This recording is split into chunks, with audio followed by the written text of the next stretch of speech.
And a very good afternoon, everyone. Welcome to Issues and Attitudes. My name is Jeff Owens, and Alicia Haynes is my co-host. Welcome, Alicia. Hi, everyone. And our very special guest is Mr. Dale Ryder from Mattoon, Illinois State Senator, Republican. Dale, welcome. Jeffrey, it's good to see you again. You too, buddy.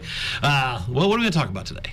Talk about politics? We can talk about whatever you want to talk about. I'm here to answer your questions. Well, give us, I guess, we have the new governor. Governor Pritzker has taken office. So I guess what's happening, the overview of what's happening right now in Springfield, and we'll get into the bushes. Anytime a new governor comes into office, there's some people, the worn out word is the honeymoon, and I don't know if that's the right phrase or not, but there is kind of a welcoming period, and people in both parties are inclined to say, hey, you know what, let's give the governor some time to kind of figure out his office and get his appointments in line, and I subscribe to that. Look, I mean, the people picked J.B. Pritzker.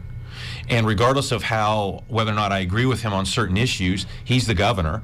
And so you have to give him an opportunity to say, hey, this is where I want to take the state. And now with the last several weeks, we've gotten a better idea, particularly since his budget address last week, of what he wants to do. Now, have you sat down and talked to him at all, or one-on-one, or do you get any? I have met him, yes, individually. What's he like? Maybe give us a little insight of what you know. He's a friendly guy. It's clear to me that the governor likes to meet new people and likes to interact with people. Not every governor's always been like that, okay. but he clearly has kind of that warm personality. It's not hard to see how the governor did well in terms of campaigning because he just looks like he's having fun.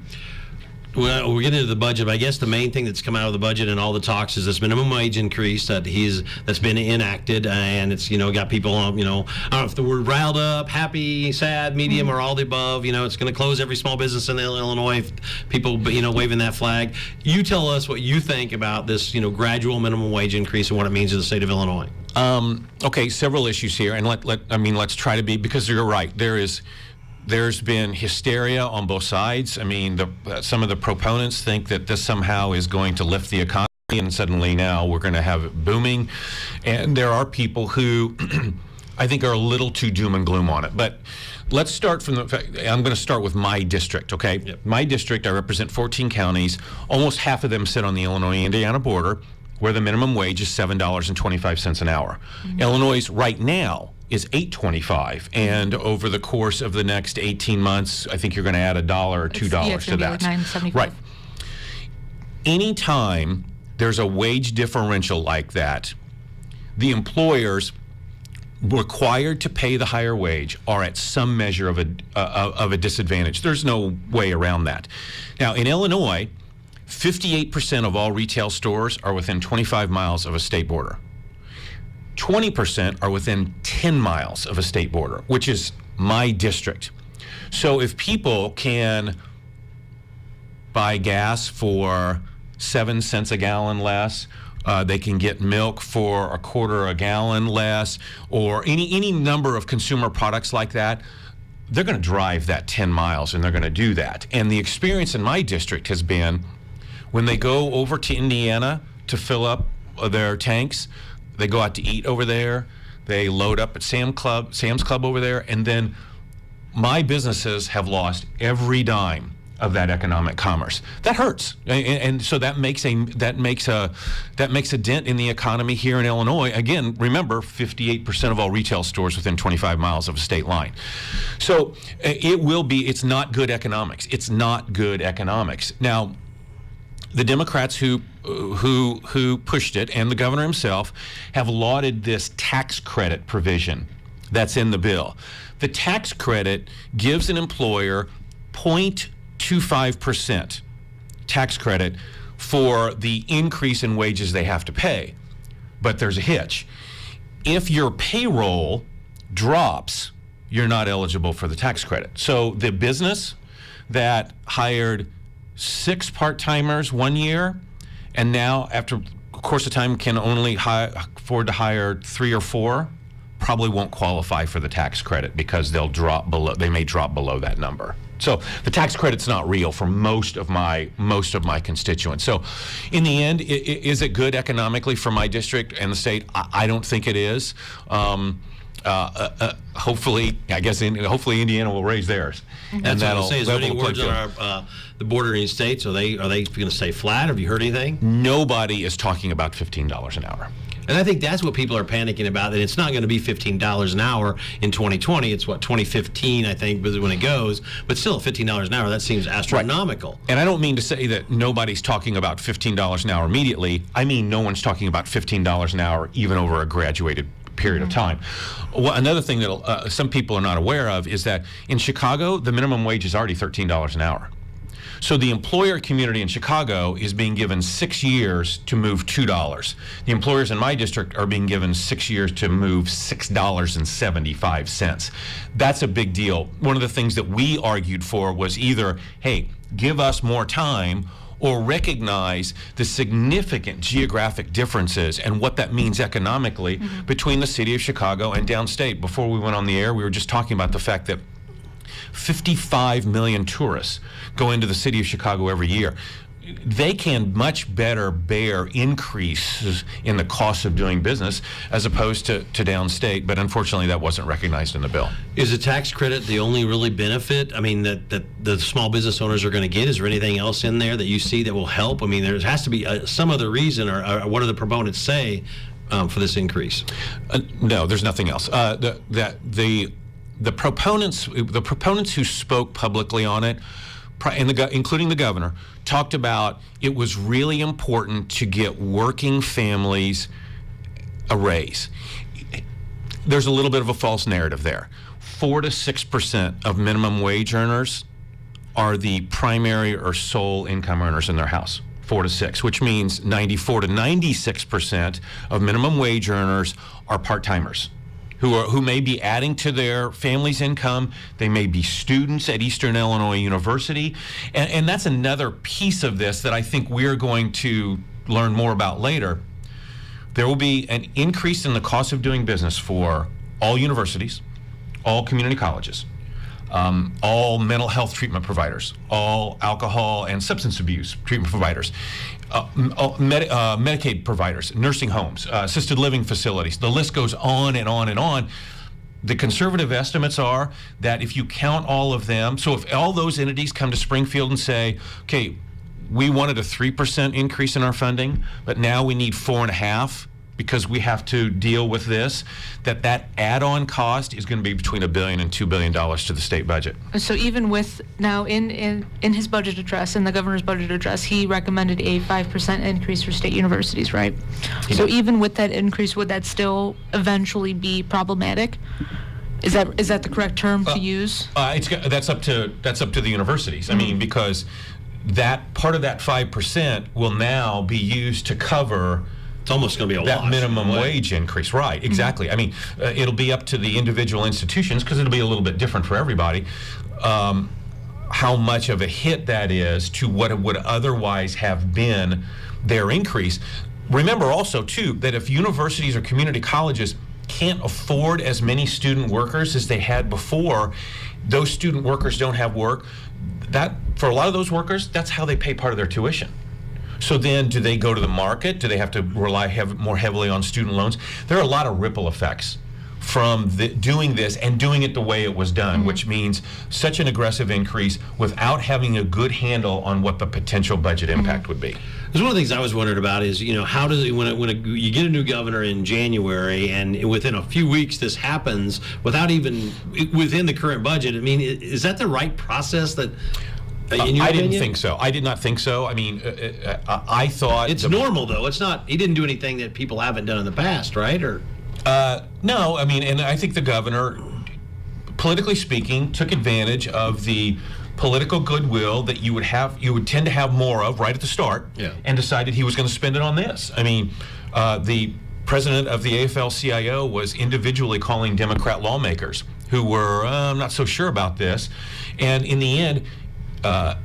With the exception of, I think, 2 or 3 in the House, every Democrat member of the General Assembly voted for this. Okay. Well, let's move on from minimum wage unless you have another question. Well, I was just going to say real quick about minimum wage. I know that there's a couple of states, I want to say, that have implemented a $15 an hour minimum wage. I know there's a lot of factors that go into increasing minimum wage. Some far beyond anything that I can understand at this moment. But is it still too early to measure the effects of what might happen? Does that make sense?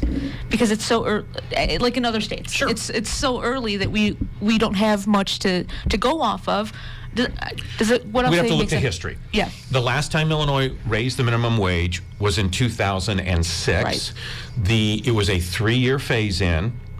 In the first year, Illinois lost 50,000 jobs. The estimate, now it's from the National Federation of Independent Businesses, based on that experience, Illinois will lose 93,000. So will there be job loss? There will be job loss, because not every employer can pass on penny for penny the increased costs and wages, which means fewer people will be hired. Now, how many fewer people? Will it be 93,000? Will it be 193,000? Will it be 50,000? Well, we don't know the answer to that, but there will be job loss. All right, let's move on to the rest of his budget and some things that stuck out in your mind, the good, the bad, the ugly of Governor Pritzker's budget and where we are right now in the budget process. Let's take the second question first in terms of process. So the governor's budget address is the traditional starting gun for the budget process. So now the appropriations committees in the Senate, I sit on both. I'm the Republican spokesperson on Appropriations 1. We will begin to have hearings. The budget bills that are filed that reflect the governor's budget address will come before the committee, those agencies, and they'll testify. It'll be an opportunity for the members to ask questions, and that process will go through May. All right. As far as the address itself, three things. First, the governor's a gifted public speaker. He is. He did. I thought he delivered a good speech. Second, I thought the governor did a credible job of laying out the state's financial challenges. Third, I am concerned about the governor's proposed remedies. I've been around for a while, and I've been able to see most of the things that governors have tried to do in order to make things better. We've seen this before. Deferring pension payments, the governor proposed to defer $800 million in pension payments, $2 billion in borrowing, about $1 billion in various tax increases having to do with marijuana, sports betting, health insurance payouts, plastic bags, and I don't know, 5 or 6 others, and increasing spending. This was a basic formula that Rod Blagojevich laid out, and I'm not calling the governor Rod Blagojevich. Okay, I'm not doing that. But this is what was tried before. The difference is that Rod Blagojevich did not suggest the number of tax increases that J.B. Pritzker did. Governor Blagojevich wanted to rely more on borrowing and more on what we'd call one-time revenues, which obviously Governor Pritzker is relying on that as well, just to a little bit different extent. So I am concerned about that formula as the answer to our problems. When you think about some of his proposed tax increases and tax changes, for lack of a better way to word, let's kind of take those one by one, like the gambling or sports betting. What's your thoughts on that in the state of Illinois? Actually, I mean, to me, sports betting is something, as a sports fan, Jeff, I know you're a sports fan, I mean, that is something that goes on. Yep. That is absolutely something goes on. The question before us, including the online stuff, Yep. the question before us is whether or not Illinois is going to take what's going on, recognize it, and then try to regulate it and tax it, which I question Illinois' ability to do that, because almost all of it is online. Almost all of it is online. So I guess, to me, I don't know that I have that much of an objection to it, because I don't know whether you legalize it or not. That's not going to curtail the activity. I mean, sports betting is so embedded. I mean, it's like firearms. Yeah. It is so embedded in our society. You can do whatever you want. You're not going to pull that out. So I'm interested to see what the package is. But I could be open to supporting that. So then I'm going to piggyback off of what you said to kind of play devil's advocate a little bit. I think is what we want to try to do. So like looking at the sports betting tax and the the plastic bag tax, would some people say that this might be a good thing to kind of phase out of using like plastic bags, or is that something that is enough to apply in order to make up for increasing this tax? Does that make sense? I mean, it won't make any. To me, that's an effort to use the tax code to encourage different conservation habits. That's what you're describing. That doesn't change the economics of it, which means that the prices at places that use plastic bags will be higher in Illinois than it will be somewhere else. Is it worth it? I don't. Some people make the same argument when it comes to gasoline, that we should dramatically increase the motor fuel tax so as to encourage people to buy vehicles that get better mileage, which in the end would hopefully reduce dependency on fossil fuels. Now, I don't ascribe to that. But that is the same kind of theory, though, is that make it more expensive to do what you're doing now so you'll do something different. That's a dangerous game to play with the tax code. So then with that theory, though, and why does it make it so dangerous? You know what I mean? Because what it sounds like, it's just this never-ending cycle. You know, we've seen this before. This is we've seen this before. This has happened before. Why? You're talking about the budget. Yeah. Oh. Or no. Go ahead. The budget. I mean, if you're talking about the budget process generally. No. With these taxes, with increasing these taxes, with relying on the fact that maybe this will phase people out of, like, the soda tax that happened in Cook County. Phasing people out of plastic bags is not going to solve any of the state's problems if that's using the tax code, in your words, to change. Except for people who believe that it's appropriate to take more money out of people's pockets to get them to stop using plastic bags. I don't ascribe to that theory, but there are people who believe that. I mean, there are people who, including people who sit in the Illinois General Assembly, who believe that then those environmental efforts are worth taking more money out of people's pockets. Let's move on to cannabis and legalization thoughts, and as it becomes part of the American lexicon right now. I mean, I saw today where all 50 states, the CBD oil has been approved. Approved. So it seems like it's coming our way. Your thoughts, Dale, if you want to answer, but sure. Of course, we have to ask. When medical marijuana came about in several years ago, one of the things that occurred to me, and I tried to point out during the public debate, is that marijuana will be, if it became law, and it did, the only prescription drug that the FDA never tests and never approves. So now the number of people who have medical marijuana prescriptions is dramatically lower than the forecasted estimates were. But that's not that hard to understand if you realize that a doctor, when they're making a prescription decision, like it or not, one of the things they're thinking about is, I want to avoid doing something that sends this patient south, right? There's a liability issue. Yeah. Okay, if you don't have FDA approval on the drug that you are prescribing, then you don't have that backup. And I think a lot of physicians step back and say, I'm not doing this because I don't really know what's in that stuff that person's going to be sprinkling on their brownies or smoking or whatever it is. Going forward to the issue of legalization, I'm opposed to it, Jeff, and I'm opposed to it. One, I think it will be, again, a revenue source that is dramatically overestimated. And therefore, if we build into the budget, we're gonna bring in $200 million, and you only bring in $75 million. Now you've got a $125 million gap that you've overspent again, which that's how these things get started. Second, young people, parents have so many challenges today in raising young people. And to add this to the list makes no sense to me. The third reason, and I come from, like all legislators, all 177 of us come from our own individual backgrounds and experiences. I was a felony drug prosecutor before I became a member of the General Assembly. And if I had $1 for every time I was at the prosecutor's table and at the defense table was an 18 or 19 or 20-year-old young person who'd gotten caught up in possessing or maybe selling small amounts of marijuana, who had a drug problem, who, because they got caught up in the criminal justice system, was forced to access the drug counseling that they needed to get better, I wouldn't need a job.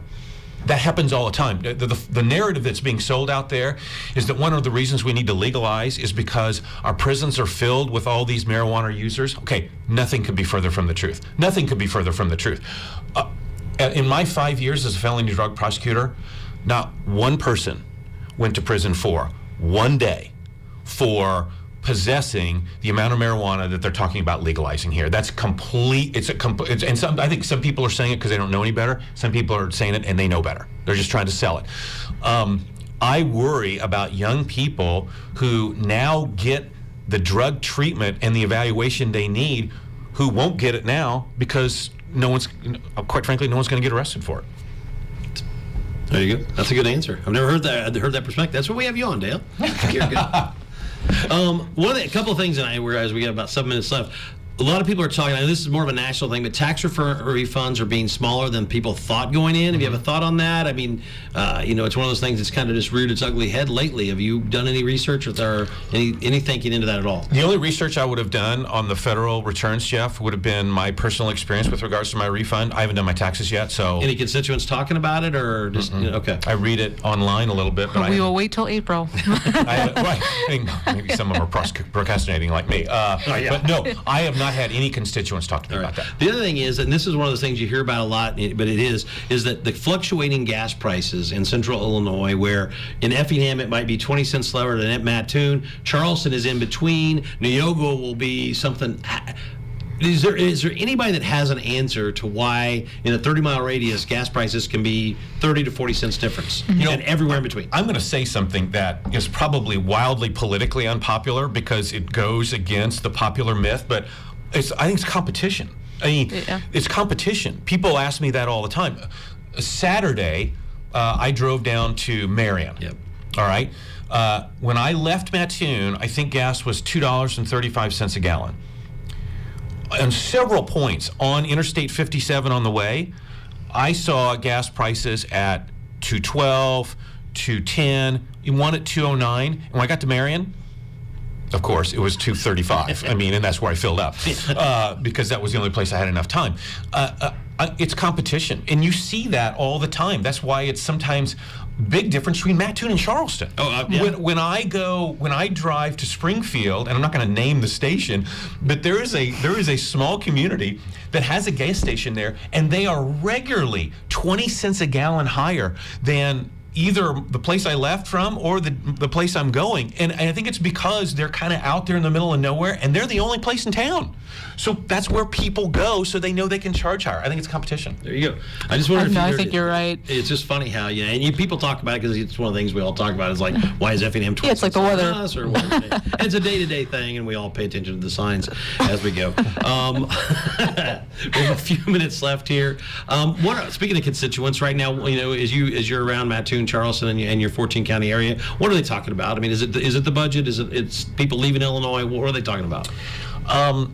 My district is a conservative district.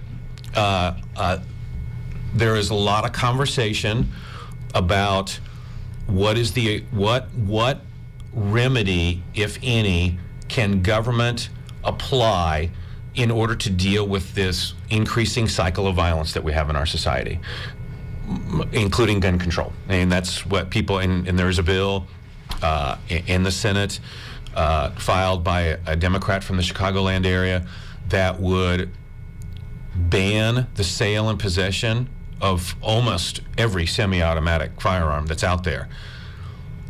But would also require that if you've already purchased it and are possessing it, once that law goes into effect, you have 90 days to register it with the state police, or you become a felon on the 91st day. I think that is wildly inappropriate, and for anyone who has even a superficial understanding of the history of the Second Amendment, that flies directly contrary to that.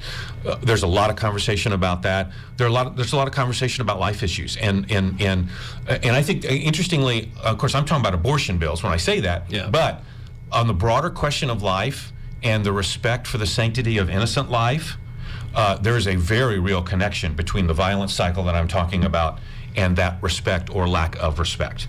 The other is the economy. I mean, Illinois now leads the country in out-migration, the net number of people who are leaving the state. Some people would love to chalk that up to, well, it's Illinoisans being cold and wanting to go to Arizona or Florida or Tennessee. Well, we know You're not that wrong. almost 80% of people who leave Illinois go to one of Illinois' neighboring states. Not exactly a warm weather climate. They're going there for economic opportunity. And to me, Jeff, that's the crux of this issue. If you agree, and I've not heard a Republican or a Democrat in the legislature disagree that the outmigration of citizens and therefore their money is a huge problem. You have to look at what remedies are being applied or suggested in Springfield and say, is that more likely to bring people back or keep them here or flush more people out of the state? And I worry it's the latter right now. There you go. EIU enrollment is up. I know you're an EIU grad again this semester, so a little bit of good news. Absolutely. When you talk about Eastern and what it means to you, I mean, that came out, and so we're excited about that. And I know you and Dr. David Glassman have a great relationship. Talk a little bit about EIU in this last minute and a half we have. I tell you what, one of the things that I have noticed in the last few years is that Dr. Glassman and his team understand that just like if I'm in an election and I have to compete for votes, and just like the retail store in my district has to compete for consumers, Eastern has to compete for students. Eastern has to sell to students that, hey, for you, we're the best place. And Eastern is engaged in that in a far more aggressive manner than I have ever seen before. And the uptick in enrollment is a direct result of that. And I think that that's recognizing the reality. And as long as that keeps happening, I believe Eastern's got nothing but good things ahead of it. Now, where are you in your term in an election cycle right now? These are what I can never keep track of all this. I am just past midterm. So the 55th Senate District comes up for election in 2020. Have you given thought to where you're heading there yet? I love my job. I love my job.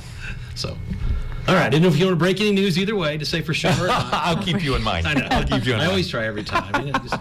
There you go. Last 40 seconds. Any upcoming events or special things that you're going to be speaking at? We will be scheduling a series of town halls throughout my Senate district. One of those I expect will be here in Charleston, probably in early April. We're still working on nailing down locations and dates and whatnot because I'm usually in session at least 3 or 4 out of the 5 Monday through Friday days, so it's hard to find that time.